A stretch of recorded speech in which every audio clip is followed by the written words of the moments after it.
आज से हम एनसीईआरटी का दूसरा चैप्टर शुरू करेंगे और उस चैप्टर का नाम है इलेक्ट्रिक पोटेंशियल एंड कैपेसिटेंस। और सबसे पहले हम जो पहला टॉपिक स्टार्ट करेंगे वो है इलेक्ट्रिक पोटेंशियल। मैंने जैसे पिछली वीडियो में आपको बताया था कि फिज़िक्स को समझने के लिए आपको 3 स्टेप्स फॉलो करने हैं। ऐसा नहीं है कि फॉर्मूला पढ़ा और न्यूमेरिकल करने स्टार्ट कर दिए। पहले हमें बेसिक कॉन्सेप्ट्स को समझना है, फिर उन बेसिक कॉन्सेप्ट्स को यूज करते हुए कोई मैथमेटिकल फार्मूलेशन करना है। जब मैथमेटिकल फार्मूलेशन हो जाए, उससे कोई फॉर्मूला निकल आएगा डेरिवेशन करके, फिर उस फार्मूले की हेल्प से किसी प्रॉब्लम को सॉल्व करना है। ऐसा नहीं कि सीधे बस बुक से न्यूमेरिकल करने के लिए फॉर्मूले आपने देख लिए, रट लिए और न्यूमेरिकल की एक्सरसाइज लेके बैठ गए। ऐसा नहीं करना। उसी थ्योरी को बिल्कुल मैं इस वीडियो में इम्प्लीमेंट करके आपको दिखाऊंगा कि कैसे हमें टॉपिक को बहुत आसान शब्दों में समझना। जैसे टॉपिक है इलेक्ट्रिक पोटेंशियल। अब 10th स्टैंडर्ड में भी बच्चे पढ़ के आते हैं इलेक्ट्रिक पोटेंशियल क्या है, डेफिनेशन बच्चे रट लेते हैं। Work done in bringing a unit positive test charge from infinity to any point in the electric field is called electric potential at that point. बस रट ली डेफिनेशन, हो गई इलेक्ट्रिक पोटेंशियल। मतलब क्या है इलेक्ट्रिक पोटेंशियल का, एक एग्जाम्पल समझते हैं पोटेंशियल को समझने के लिए। देखिए, जैसे ये एक पॉजिटिव चार्ज, इस पॉजिटिव चार्ज के अराउंड इसका इलेक्ट्रिक फील्ड होगा। पिछले चैप्टर में हम ये पढ़ चुके हैं, ठीक है। जैसे जैसे हम इससे दूर जाते चले जाएंगे, वैसे वैसे इलेक्ट्रिक फील्ड की इंटेंसिटी कम होती चली जाएगी और बहुत दूर चले जाए, very far away from this charge, जिसको हम इन्फिनिटी बोल देते हैं, तो वहां इसका इलेक्ट्रिक फील्ड लगभग 0 हो जाएगा, खत्म हो जाएगा, ठीक है। अगर किसी दूसरे चार्ज को हम इन्फिनिटी से इसके फील्ड में लाना चाहें, इसके फील्ड में लाना चाहें, तो क्या करना पड़ेगा? हमें वर्क करना पड़ेगा इस चार्ज को इसके फील्ड में लाने के लिए, ठीक है ना। जितना ज़्यादा वर्क करना पड़ेगा, हम कहेंगे इस चार्ज का उतना ही ज़्यादा पोटेंशियल है। जितना कम वर्क करना पड़ेगा, उतना ही कम पोटेंशियल है। फॉर एग्जाम्पल, यहाँ पर मैं खड़ा हुआ, ठीक है, मैं खड़ा, ठीक, यह मेरा घर है जब मैं यहाँ खड़ा हुआ हूँ। अब चारों तरफ मेरा इलाका है, तो मेरे इलाके में अगर कोई दुश्मन या कोई डाकू या कोई चोर आना चाहेगा, तो उसको वर्क करना पड़ेगा। जितना मेरे पास आएगा, उसको उतना ही ज़्यादा वर्क करना पड़ेगा। अगर वो यहाँ तक आ रहा है, यहाँ तक आ पा रहा है, कम वर्क, थोड़ा और नज़दीक आ पा रहा है तो और ज़्यादा वर्क करना पड़ेगा, और ज़्यादा नज़दीक आ पा रहा है तो उसको और ज़्यादा वर्क करना पड़ेगा, और ज़्यादा नज़दीक आना पड़ रहा है तो उसको और ज़्यादा वर्क करना पड़ेगा। क्यों करना पड़ेगा? क्योंकि चारों तरफ मेरा इलाका है, मेरा कुछ पोटेंशियल है। अगर मेरा कुछ पोटेंशियल है ही नहीं तो क्या होगा? मेरा स्पाइन पे कोई पोटेंशियल है ही नहीं, तो कोई वर्क नहीं करना पड़ेगा, ठीक है ना। लेकिन अगर पोटेंशियल है तो फिर वर्क करना पड़ेगा किसी दूसरे को मेरे इलाके में आने के लिए। अब मान लीजिए मैं कोई 2 पॉइंट्स ले लेता हूँ, एक पॉइंट ये ले लिया और एक पॉइंट ये ले लिया। यहाँ भी मेरा इलाका है और यहाँ भी मेरा इलाका है, ठीक है। लेकिन ये इलाका थोड़ा, ये वाला पॉइंट दूर है और ये वाला पॉइंट पास में, तो जाहिर सी बात है कि जब यहाँ तक कोई आएगा तो यहाँ तक आने में कम वर्क करना पड़ेगा और यहाँ तक आने में ज़्यादा वर्क करना पड़ेगा। इसका सीधा मतलब ये है कि इस पॉइंट पर मेरा पोटेंशियल ज़्यादा है और इस पॉइंट पर पोटेंशियल कम है। इसका मतलब इन दो पॉइंट्स के बीच में पोटेंशियल का डिफरेंस है। समझ रहे हैं?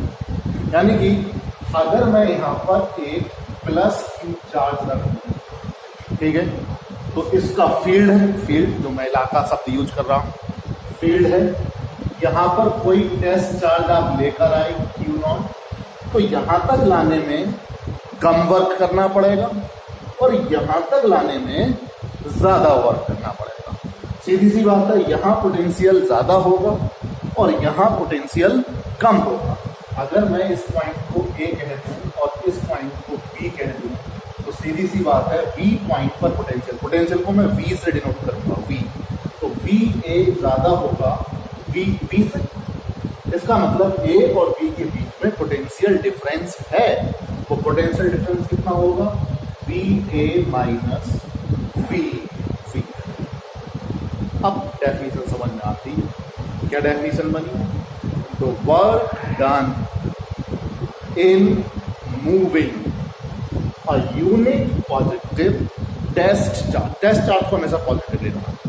Unit positive test charge from one point to another point in the electric field is called electric potential difference between the 2 points.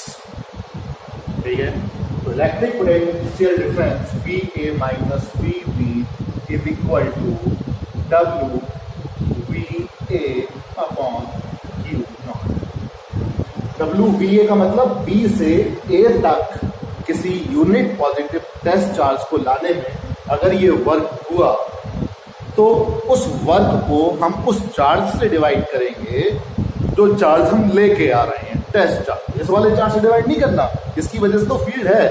जो चार्ज लेके आ रहे हैं, यूनिट चार्ज को लाने में जो वर्क करना पड़ता है, उसको हम पोटेंशियल डिफरेंस बोलते हैं। बात समझ में आती है? अब यहीं से हम एक चीज और समझ सकते हैं कि अगर ये पॉइंट बी जो है ये बहुत दूर, बहुत इतनी दूर, ये इनफाइनाइट पे चला जाए, very far away from the field, very far away from the field. हमने कहा था यहाँ पे तो फील्ड है ही नहीं। जब फील्ड है नहीं तो यहाँ पर अगर किसी चार्ज को और दूर से लाया गया होगा तो वर्क जीरो हुआ होगा। ठीक है? कहने का मतलब यह है कि इस पॉइंट पर इलेक्ट्रिक पोटेंशियल जीरो होगा।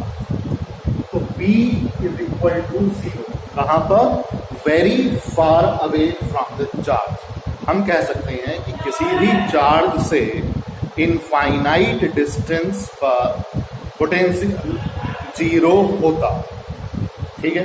तो B पॉइंट पर potential VB is equal to क्या हो गया? जीरो हो गया।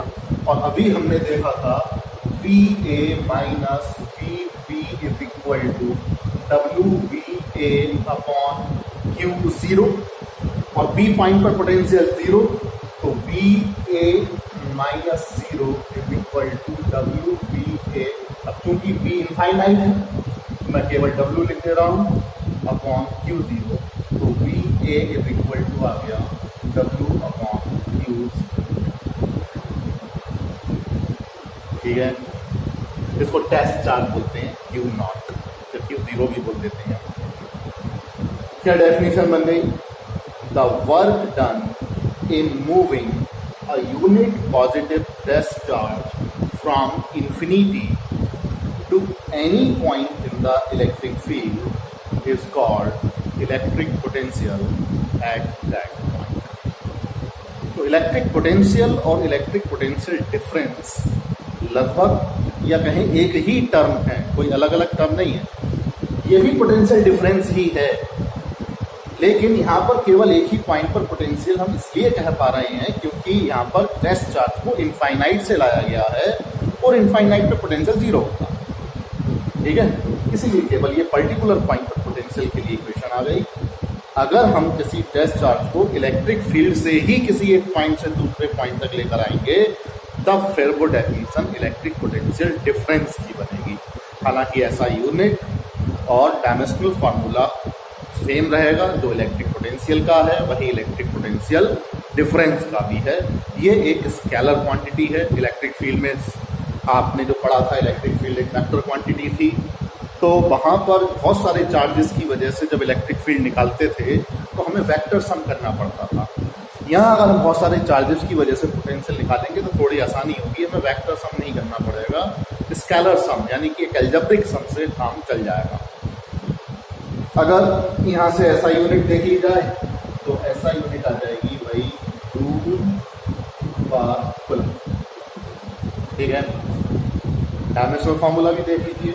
वर्क के लिए डायमेंशनल फार्मूला mL2 T-2 और चार्ज के लिए AT।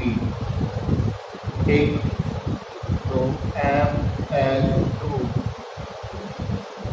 T-3 A-1।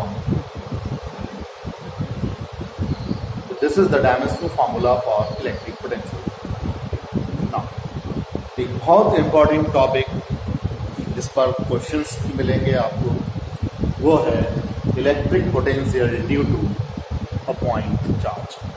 तो आप निकाल देते हैं electric potential due to a point charge. Electric potential due to a point charge. ठीक है, किसी पॉइंट चार्ज की वजह से इलेक्ट्रिक पोटेंशियल क्या होगा, इसके लिए हम एक फॉर्मूला ड्राइव करेंगे। बिल्कुल बेसिक कॉन्सेप्ट, कोई रटने की बात नहीं है। जैसे एक प्लस क्यू चार्ज हमने कंसीडर किया, मान लीजिए ये O पॉइंट पर मौजूद है और यहां से R डिस्टेंस पर कोई एक पॉइंट P है जहां हमें इस पॉजिटिव चार्ज की वजह से जो पोटेंशियल होगा उसको पता करना। डेफिनेशन ये कहती है कि अगर हमें इस पॉइंट पर पोटेंशियल निकालना है तो एक यूनिट पॉजिटिव डिस्चार्ज को इनफाइनाइट से लाना होगा, वर्क को कैलकुलेट करना होगा। जो भी यूनिट चार्ज को लाने में वर्क होगा वही इलेक्ट्रिक पोटेंशियल होगा। कुछ बुक्स ने तो सीधे 1 कूलम का चार्ज कंसीडर कर लिया है यूनिट कूलम के लिए। हम यहाँ पर Q0 चार्ज कंसीडर करेंगे, बाद में वर्क कैलकुलेट करने के बाद Q0 से डिवाइड करेंगे। तो एक चार्ज जो कि हमें इनफाइनाइट से लाना, इनफाइनाइट से टेस्ट चार्ज Q0 को लेना। देखिए Q0 चार्ज को इनफाइनाइट से लेके आ रहे हैं, P पॉइंट तक लेके आए। जब हम Q0 चार्ज को P पॉइंट तक लेकर आएंगे तो इस सोर्स चार्ज और Q0 के बीच की डिस्टेंस कम होती चली जाएगी और जब डिस्टेंस कम होती चली जाएगी तो इस Q0 पर रिपल्सिव फोर्स बढ़ता चला जाएगा। तो जब वर्क कैलकुलेट करने की बात आएगी तो हम work done by the constant force use नहीं कर सकते, क्योंकि फोर्स को कंटिन्यू बढ़ाना पड़ेगा। ठीक है ना, तो ये प्रॉब्लम बनेगी work done by variable force, integration करना पड़ेगा। ठीक, यानी कि हम कोई एक पॉइंट कंसीडर कर लें, मान लीजिए कोई पॉइंट मैंने कंसीडर कर लिया A, जहाँ पर ये Q0 टेस्ट चार्ज आ चुका है और इस A पॉइंट की O से जो डिस्टेंस है वो x, क्या है x। तो इस Q0 चार्ज पर प्लस Q चार्ज की वजह से जो फोर्स लगेगा वो रिपल्सिव लगेगा, इस तरफ लगेगा। और फोर्स का मैग्नीट्यूड क्या होगा, F = 1/4πε0 Q0 x²। Coulomb's law है, दो चार्जेस के बीच की डिस्टेंस x, दो चार्जेस Q0। ठीक है, मान लीजिए बीच में एयर है, मीडियम, एयर है तो ε0 लगा दिया। अगर कोई और मीडियम होता तो उसका डाइलेक्ट्रिक कांस्टेंट यूज कर लिया जाता। अब A से बहुत स्मॉल डिस्टेंस B कंसीडर की। कितनी स्मॉल डिस्टेंस, केवल dx। ये dx स्मॉल डिस्टेंस क्यों कंसीडर की, वजह ये है कि जब हम इस Q0 चार्ज को A से B तक लेकर आएंगे तो ये डिस्टेंस इतनी स्मॉल है कि इस डिस्टेंस डिस्टेंस के दौरान इस चार्ज पे लगने वाले फोर्स को हम नियर अबाउट कांस्टेंट कंसीडर कर सकते हैं। और जब फोर्स को कांस्टेंट नियर अबाउट कंसीडर कर सकते हैं तो कम से कम इतनी डिस्टेंस के दौरान तो वर्क कैलकुलेट कर ही सकते हैं, ठीक है ना। तो जरा वर्क कैलकुलेट करिए ए से बी तक लाने में, तो उसको हमने बोल दिया dw small work done in moving a test charge Q not from A to B। कितना होगा F डॉट dx। अगर आप F की डायरेक्शन देखें तो टुवर्ड्स राइट है, जबकि डिस्प्लेसमेंट की डायरेक्शन टुवर्ड्स लेफ्ट। 180 डिग्री का एंगल है, तो जब F डॉट dx को आप ओपन करेंगे तो F dx cos 180 आएगा। cos 180 की वैल्यू -1 होती है, तो dw = माइनस F dx आ जाएगा। F की वैल्यू पुट करो, dw = minus 1/4 pi epsilon not q not upon x square dx। बस इक्वेशन आ गई।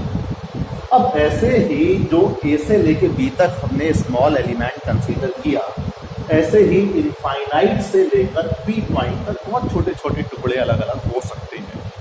उन सभी छोटे छोटे टुकड़ों के दौरान अलग अलग वर्क को हम कैलकुलेट करें और सबको जोड़ लें, टोटल वर्क आ जाएगा। तो ऐसा करेंगे तब तो बहुत लेंदी हो जाएगा, सबके छोटे छोटे टुकड़ों के दौरान वर्क को कैलकुलेट करें और जोड़ें। बड़ा अच्छा मैथमेटिकल तरीका है, इंटीग्रेट कर लें। कहाँ से कहाँ तक? इन्फिनिटी से लेके बी पॉइंट तक। बी पॉइंट की डिस्टेंस है आर, तो टोटल वर्क निकालने के लिए total work done in moving test charge from infinity to point B, मैं तो नहीं लिख रहा हूँ बीच में, integral infinity to R minus पहले लिख दिया 1/4 pi epsilon not q not upon x square dx। Constant चीज़ों को इंटीग्रल से आप बाहर ले लीजिए, तो W = आ जाएगा -1/4 pi epsilon not q not और x स्क्वायर 1/x स्क्वायर है, तो x⁻² dx और इन्फिनिटी टू r।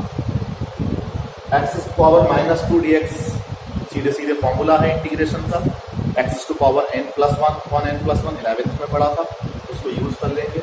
तो W = -q not upon 4 pi epsilon not x⁻² यानी x⁻n, क्या था फॉर्मूला? x⁻n+1 यानी -2 + 1 अपॉन -2 + 1 और इन्फिनिटी टू -2 + 1 का मतलब -1, ये माइनस माइनस को प्लस कर देगा, तो W = आ गया q not upon 4 pi epsilon not x⁻−1 का मतलब हो गया 1/x infinity to upper limit minus lower limit कर देंगे।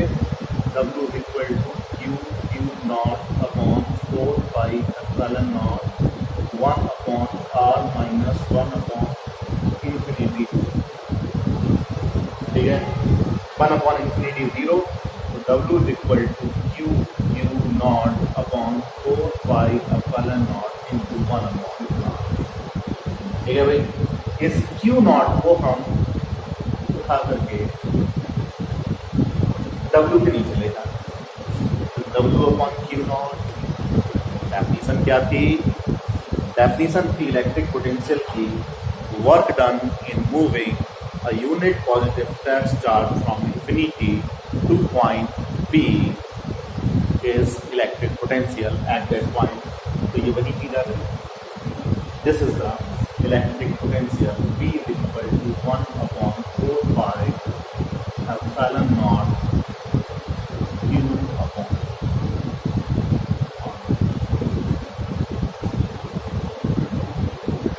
ठीक है, अगर आप देखें पॉजिटिव चार्ज की वजह से ये पोटेंशियल पॉजिटिव है। मान लीजिए ये वाला चार्ज अगर माइनस का होता, माइनस, तो फिर यहाँ माइनस रख देते। तो माइनस चार्ज की वजह से पोटेंशियल किसी भी पॉइंट पर नेगेटिव होगा और पॉजिटिव चार्ज की वजह से पोटेंशियल पॉजिटिव होगा।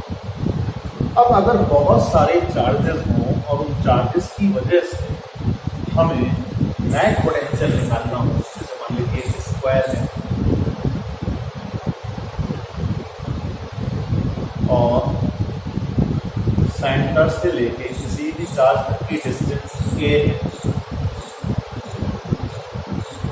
यहाँ पर भी q चार्ज रखा है, यहाँ पर भी q, यहाँ पर भी q और यहाँ पर भी q, ठीक है। मान लीजिए इसमें से एक माइनस है और 3 प्लस है, और पूछा जाए कि सेंटर पे नेट पोटेंशियल क्या होगा। बड़ा अच्छा तरीका है, बहुत सिंपल तरीका है कि अलग अलग चार्ज की वजह से पोटेंशियल निकाले जाएं और सबका एल्जेब्रिक सम कर दिया जाए। जैसे अगर हम इस चार्ज की वजह से निकालेंगे तो k 1/4πε0 को k लिखा q/a प्लस था, ये प्लस था, फिर इसकी वजह से प्लस k q/a, फिर इसकी वजह से प्लस k q/a, लेकिन ये माइनस का है तो माइनस आ जाएगा k q/a, ये दो कैंसिल हो गए, तो 2k q/a is the net potential at the centre of the square. अगर दो माइनस के होते, दो प्लस के होते तो सेंटर पर इलेक्ट्रिक पोटेंशियल 0 हो जाता। आप समझ गए होंगे। अगर बहुत सारे चार्जेस की वजह से किसी एक पॉइंट पर इलेक्ट्रिक पोटेंशियल निकालना है तो उस पॉइंट पर अलग अलग चार्जेस की वजह से पोटेंशियल को निकालिए। प्लस चार्ज है तो प्लस का होगा, माइनस चार्ज है तो माइनस का होगा, और सबका एल्जेब्रिक सम करके नेट पोटेंशियल आ जाएगा। उम्मीद करता हूँ आपकी समझ में आया होगा।